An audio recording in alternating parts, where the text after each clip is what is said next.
Picture this: 3 men on a stolen boat loaded with cocaine racing through the Caribbean at sunrise. They see the Coast Guard coming. They have one chance to surrender. Instead, they turn their bow straight at the Americans and hit the gas. What happened next rewrote the rules of maritime engagement.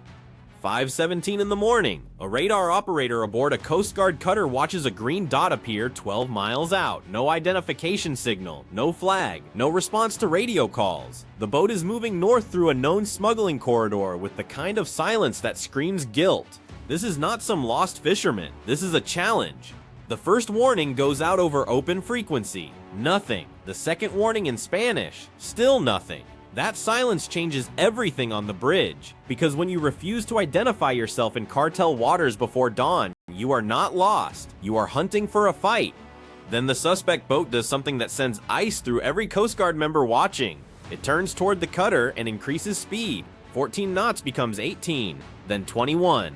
The wake starts showing on long-range cameras. A narrow hull with twin outboards and 3 figures standing near something covered by a tarp. They are not running away anymore. They are coming straight at federal officers. The captain gives the order that changes the entire morning. Launch the boarding team. The rigid hull inflatable boat hits the water hard and surges forward while the suspect vessel keeps accelerating toward the intercept line. This is no longer about stopping smugglers. This is about stopping a weapon. But here is where the story gets dangerous. The cartel boat is not just refusing orders, it is testing the Coast Guard's willingness to use force. Every turn, every burst of speed, every aggressive maneuver is recorded by multiple cameras. The smugglers think they are escaping. What they are actually doing is building a federal case against themselves in real time. The first ramming attempt comes at 5:34. The cartel boat swings its bow directly toward the Coast Guard boarding team and opens up both engines. 400 yards, 300, 200. The Americans have seconds to choose between backing down or risking impact. They choose neither. They execute a controlled evasive brake that keeps them in pursuit while avoiding collision. Professional, calm, deadly effective. That maneuver saves lives, but it also reveals something crucial about what is happening under that tarp. The smugglers are so desperate to protect their cargo that they will try to ram federal officers. Normal fishermen do not attempt to sink Coast Guard boats over engine trouble. Drug runners absolutely will over millions of dollars in cocaine. The second ramming attempt targets the other boarding team. Same pattern, same desperate acceleration toward American sailors. But the Coast Guard has already read this playbook. They box in the cartel boat from multiple angles while the cutter watches everything from distance. The ocean that looked infinite 5 minutes earlier becomes a shrinking prison. Then the smugglers make their final mistake. They start pulling at the tarp. Underneath sits a row of wrapped packages that every law enforcement officer recognizes instantly. Cocaine bricks, dozens of them, packed for long-distance transport through salt water. The men grab bundles and reach toward the side rail. They are going to dump the evidence. The Coast Guard moves to prevent jettison while maintaining safety protocols. This is the moment that separates professionals from cowboys. They could disable both engines immediately and end the threat. Instead, they execute a controlled enforcement action that stops the vessel without creating unnecessary casualties. The first engine coughs smoke. The second engine sputters and dies. The chase ends with mechanical failure, not explosion.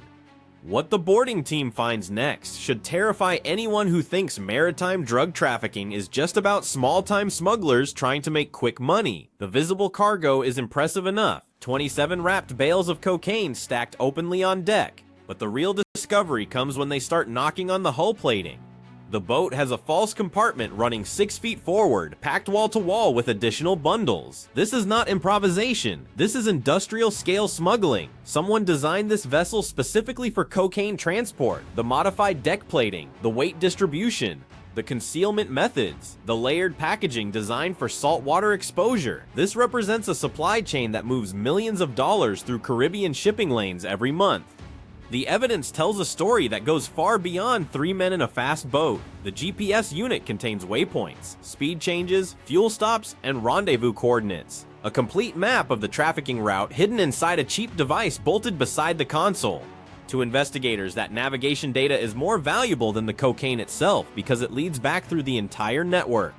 Consider what this means for cartel operations. They lost the vessel. They lost the cargo worth millions. But worse than that, they expose the route. Somewhere along the coast, buyers are waiting for a delivery that will never arrive. Handlers, drivers, lookouts, corrupt officials. Men with phones who expected confirmation that the shipment made it through safely. Instead, there is silence, then panic, then the collapse of trust that destroys trafficking networks from the inside. The Coast Guard did not just stop one boat, they poisoned an entire distribution system. The launch point becomes questionable, the fuel contact becomes a liability, the receiver becomes a security risk. Everyone connected to that route now faces scrutiny from both law enforcement and their own organization, because cartels can replace boats and engines and even the men who get caught. But once a smuggling corridor is compromised, it takes years to rebuild the operational security. This interdiction reveals how modern maritime law enforcement actually works when executed with precision. The public sees the chase and thinks the victory happens when the engines die, but the real damage occurs in the evidence recovery. Every bundle photographed in place, every suspect documented with the cargo, every piece of navigation equipment secured for analysis. The boat writes the federal case against itself through its own actions and equipment. The three suspects who started the morning believing they could outrun or intimidate the Coast Guard end up sitting under guard while their vessel gets towed as evidence. Their story about fishing falls apart when investigators find no nets, no catch, no ice, no licenses that match their route. No reason for that boat to be running dark through known smuggling waters before sunrise except trafficking. What makes this case particularly significant is how it demonstrates the evolution of Coast Guard tactics. 20 years ago, this encounter might have ended differently, more aggressive, more dangerous, more likely to result in casualties on both sides. Today's boarding teams train for de-escalation, even while maintaining overwhelming tactical advantage. They neutralize threats without creating unnecessary violence. That restraint is not weakness, it is strategic superiority. Every decision gets recorded by multiple cameras. Every radio warning gets logged with precise timestamps. Every maneuver follows established protocols that can withstand legal challenge. The cartels bring speed and desperation. The Coast Guard brings documentation and patience. Guess which approach survives federal court? The captured cocaine represents just one shipment in a trafficking network that moves tons of drugs through Caribbean waters every year. But this interdiction sends a message that resonates far beyond one morning at sea. The Coast Guard is not guessing where the boats will be, it is waiting. With radar that tracks everything, boarding teams that do not flinch, and evidence protocols that turn maritime crimes into prison sentences. So here is what every smuggler watching this footage needs to understand. The ocean is not too big to patrol. Speed is not enough to escape federal pursuit. And ramming attempts against Coast Guard vessels will not end with warnings and second chances. The Americans who board your boat have trained for exactly this scenario. They know how to stop engines without sinking boats, how to prevent cargo dumps without creating casualties, how to turn your own aggressive actions into the evidence that convicts you. The cartel boat that challenged the US Coast Guard expected fear, confusion, and maybe just enough hesitation to slip through. What it found instead was a maritime law enforcement machine built to turn bad decisions at sea into federal cases on land. The smugglers brought intimidation. The Coast Guard brought professionalism. The cocaine stayed in American custody, and 3 more traffickers learned that the Caribbean belongs to whoever controls it best.